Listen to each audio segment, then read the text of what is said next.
մի բավական երկար ժամանակ ես իրենց հետ բեմադրում էի այսպես ասմունքով ներկայացումներ էի անում, ասենք արել ենք Համոսահյան, Թումանյան, Իսահակյան, ինչու է դա անում, նախ պոեզիան ամենաարագ խփողն է մարդու հոգուն եւ զգայարաններին, այդ մեկ եւ երկրորդը մի ուրիշ պատճառ էլ կար, քանի որ տղամարդ դերասանները սպակասեցին, մնաց ընդամենը 1.5 տղամարդ, այսպես ասեմ, կամ երկու տղամարդ եւ դժվար էր պիես ընտրել, որտեղ հիմնականում պիեսների մեջ տղամարդիկ ավելի շատ են լինում, քան կանայք։ Բայց այս վերջերս մի փոքր տղամարդիկ շատացան, արդեն ոչ թե այն իմ ասած կեսն է, այլ արդեն 4-5 հոգի տղամարդ ունեմ դերասան, որոնք եկան լրացրեցին եւ մի միտք հղացավ նորից անդրադառնալու Թումանյանին, հավերժական անջարել։ Պիեսը կոչվում է Թումանյանին սպասելիս։ Իհարկե Թումանյանի հեքիաթներն են, բայց պիես այդ կապերը, ասենք իմն է։ Պատմությունը այսպիսին է, որ Թումանյանը հրավեր է ուղարկում հրավերք ես դեպքում, հրավերք է ուղարկում իր հեքիաթի բոլոր հերոսներին, որպեսզի այս հերոսները գան դսեղի կամրջի մոտ, ու ինքը իր հերոսների հետ ընկուզեն ու ծառի տակ քեֆ է անելու։ Դες հերոսները սկսում են աստիճանաբար դսեղի կամրջի մոտ հավաքվել, մի մասը իրար ճանաչում են, բայց այն մյուս մասը, որոնք այդ նույն հեքիաթից չեն, իրար չեն ճանաչում։ Լավ բան եք մտածել։ Մնացածը չպատմեմ։ Հա, իհարկե, իսկ պրեմիերային կարող են արդյոք մեր ունկնդիրները, ինչպես նաև առողջ երկարակեցության պետական ծրագրի մեր շահառուները գալ, երբ է լինելու, երբ է նախատեսված։ Հրավիրենք արդից օգտվենք եթերի։ Հիմա տեսեք, մենք Նորքի շուրժուրեղ խնամքի կենտրոնը նոր ղեկավարություն ունի եւ այդ ղեկավարությունը իսկապես մեծ ջանք է գործադրում, որպեսզի ոչ միայն հացի, այլ նաեւ բանիվ, այսինքն նրանց համար ստեղծեն այնպիսի, ասենք, ոչ միայն թատերախումբ լինի, այլ նաեւ ուրիշ խմբակներ, ուրիշ զբաղմունքի այսպես ժամեր ունենան իրենք, որպեսզի օրը լցվի։ Իհարկե։ Եվ ես իսկապես շնորհակալ եմ մեր ղեկավարությանը, որ իրենք այդ հայացքով են նայում այդ ապագա տեսլականին, հա։ Եվ մի այսպիսի բան ենք մտածել տնօրենի հետ միասին, մենք իհարկե մի անգամ կխաղանք Նորքի շրջօրյա խնամքի կենտրոնում, եւ ես խնդրել եմ, միասին զրուցել ենք, որ այս ներկայացումը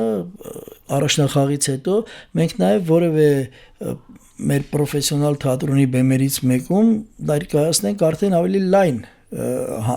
շրջանակի, հանդիսատեսի ավելի լայն շրջանակի։ Այսպես։ Իսկ կներեք էլի, կարող է հենց դսեղում բեմադրությունը լինի հենց բացօթյա։ Հա միտք է։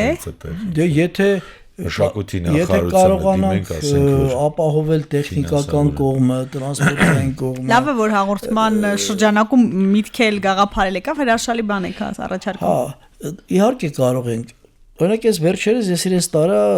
Սերգեյ Փարաջանովի թանգարան, որովհետև ինչու հատկապես Սերգեյ Փարաջանովի թանգարան, որտեղ միգուցե իրենց համար եւ ընդհանրապես մեր ժողովրդի համար մի փոքր Փարաջանովը դժվար մարսելի կերպար է, բայց շատ խորը կերպար է։ Եվ ես ուզեցա իրենք այդ խորության մեջ մտնել։ Բա ոնց արվեստի մարդը դերասաններ են, չէ՞, պիտի որ ծանոթ։ Իսկ հերար միտք ունեի, որ երբ որ իրենք տեսնեն Փարաջանովի կոլաժները,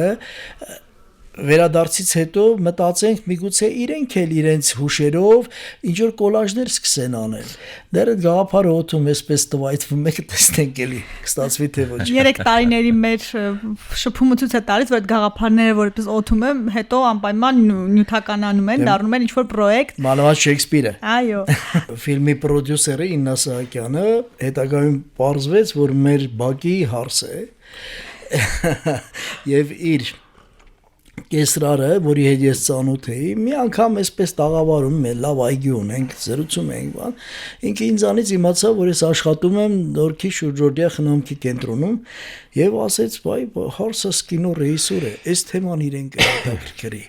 Եվ Ինչպես տեսնում եք, հետաքրքրեց, այն էլ ոնց հետաքրքրեց։ Ընդհանրապես կինոյի մարդիկ, նաև լրագրողները ամեն ինչով են չէ հետաքրքրում հասարակության բոլոր շերտերին, ամեն ինչին առնչվող անտարբեր չես կարող մնալ, հրաշալի է, որ մի մարդու մասնագիտական հետաքրքրասիրությունը հանգեցրել է արդեն ֆիլմին, ու ինչ ճանապարհ անցաք, Գառնիկ։ Բավական երկար դե ճանապարհը հետեւյալն էր։ Այդ ժամանակ ես բեմադրում էի Թումանյանի, մեր հանճարեղ Թումանյանի հեքիաթները, եւ ֆիլմը երբ որ պետք է սկսվեր, ավելի ճիշտ, իննան ինձ ասեց, որ գիտեք, բանը, դե Թումանյանին դրսում աշխարհում այդքան լավ չգիտեն, միգուցե Շեքսպիր բեմադրեք։ Հիմա այս միգուցե Շեքսպիր բեմադրեքը լուրջ ընդունել։ Ճիշտ է, ինձ համար արդեն անակնկալ չէր, որովհետև մի օր իմ դերասանուհիներից մեկը Ջուլիետա Շիրակյանը, որը հիմա արդեն տուն է վերադարձել, ի ուրախություն մեզ, ինձ էսպես ասեց, ինչու մեզ հետ Ռոմեո Ջուլիետ չեք բեմադրում։ Քանի տարեկան է Տիկին Ջուլիետան։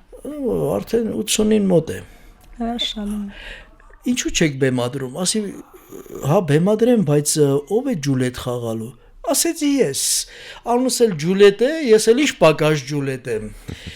Այդ ժամանակ ես իրեն ասեցի, չէ, դա անհնար է, բայց աստիճանաբար մտքումս մի բան էր ծնվում։ Այդ ծնվեց, մի փոքր կաղապար ծնվեց կապված Շեքսպիրի հետագա ճանապարհի հետ։ Ասի, իսկ եթե Շեքսպիրը ընդհանրապես սխալվել է, ինչ որ մի պատճառով սխալ գրել է, որ Ռոմեոն եւ Ջուլիետը մահացել են, իսկ գուցե չեն մահացել, գուցե ապրել են, բայց իրարից անկախ չեն ասել իրենց, որ մեկը ողջ է, չեն իմացել, որ իր սիրեցյալը ողջ է երկուսն էլ։ Եվ մի օր պատահական մի այգում երկու ծերունազարդ մարդ հանդիպում են իրար ու պարզում է Ռոմեոն ու Ջուլիետն ու կռվով են հանդիպում, ի դեպ ասեմ, լավ կռվով, եւ հետո կամաց պարզում է, որ եւ այսպես սկսվեց, որտեղ մտավ նաեւ այդ ժամանակ գրվում էր Շեքսպիրի մեղքերը պիեսը։ Այդ պիեսի բեմադրությունը պետք է հիմք հանդիսանար Շեքսպիրի վերապրելով Շեքսպիրին ֆիլմի համար։ Այնտեղ մտավ նաև Համլետը, ոչ միայն Ռոմեո Ջուլիետը, մտավ Ռիչարդ III-ը եւ մտավ Լիր արքան։ Մակբեթ չկար։ Չէ, որովհետեւ նախ Ռիչարդն էր շատ բարդ։ Ես պիեսը գրեցի մի Ռիչարդի համար, անուն աղալիկ էր, որը պիտի խաղար, ինքը շատ հարմար էր Ռիչարդին, բայց տնաշենը տարավ բերեց մահացավ։ Երկրորդ Ռիչարդին գտա 92 տարեկան Արարատը, որը որ մի աչքը վնասված էր եւ բանը կապ էր դնում աչքին, նույնպես շատ հարմար էր Ռիչարդին։ Ինձ թվում է Արարատ պապին մենք հյուրընկալել ենք եթե։ Այդ Արարատը չի, սա ուրիշ Արարատ է։ Հիանալի։ Հա, ուրիշ Արարատ է, ուրեմն երկուսն էլ Արարատ էին, մեկի գլխին մազերը լիքներ, մյուսի գլխին մազ չկար, ասում էի դու մասիսն ես, դու էլ սիսն ես։ Այդպես է անունները տալիս, որպեսի տարբերակ ենք։ Մի խոսքով այս մյուս Ռիչարդը ասեց մի քիչ ռուսախոս էր, այսպես էր ասում, Գարնիկ ջան, ես քեզ պատվադի չեմ անելու։ Բայց պատվադի տարեց, այո։ Ես ստիպված երրորդ Ռիչարդին փնտրեցի։ Չփնտրեցիք, ես ստիպեց, որ գա Ռիչարդ խաղա։ Դարձրեցիք։ Որի կինը այնտեղ ամուսնացան իրար հետ, հա, Սևանը եւ Ռայան, կինը մոտ 200 երաժշտական ստեղծագործության հեղինակ է։ Անհավատալի պատմություններ մարդիկ են։ Ռադիոյում ձայնագրել ենք իրեն մոտ 17-18 ստեղծագործություն, այսպես ձայնագրեցինք, որ ֆիլմում օգտագործվի դա։ Հրաշալի է։ Այսպես սկսվեց ֆիլմը։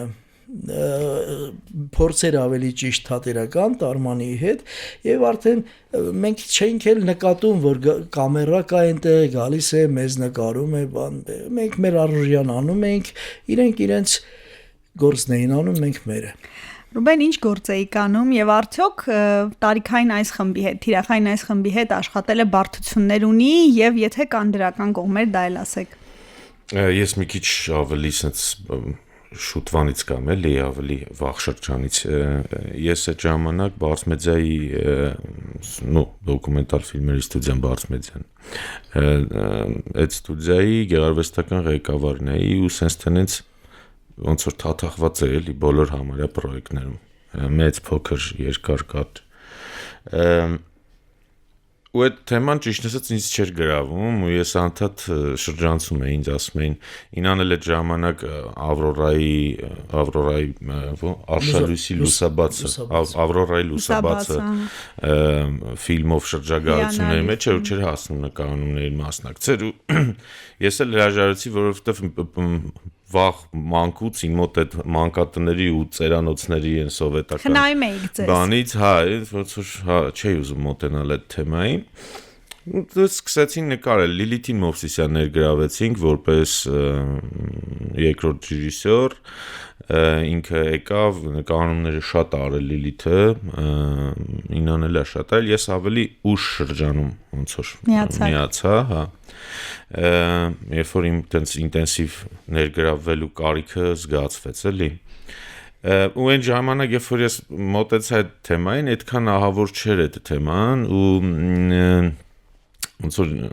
վախերս մի քիչ բան էին էլի Հարատեցինք չէ բան արդարացված չէին ինչ որ տենց իհարկե կարծրատիպային են լինում որտեղ չես աշխատել ես նույն բաները հաղորդումը ստեղծելիս ոլորտ մտնելիս եմ ունեցել ձեզ կասեմ հա ու երբ որ ես հիշում եմ առաջ անգամ երբ որ ես գնացի նկարահանման Սևանի նկարահանումներ Սևանի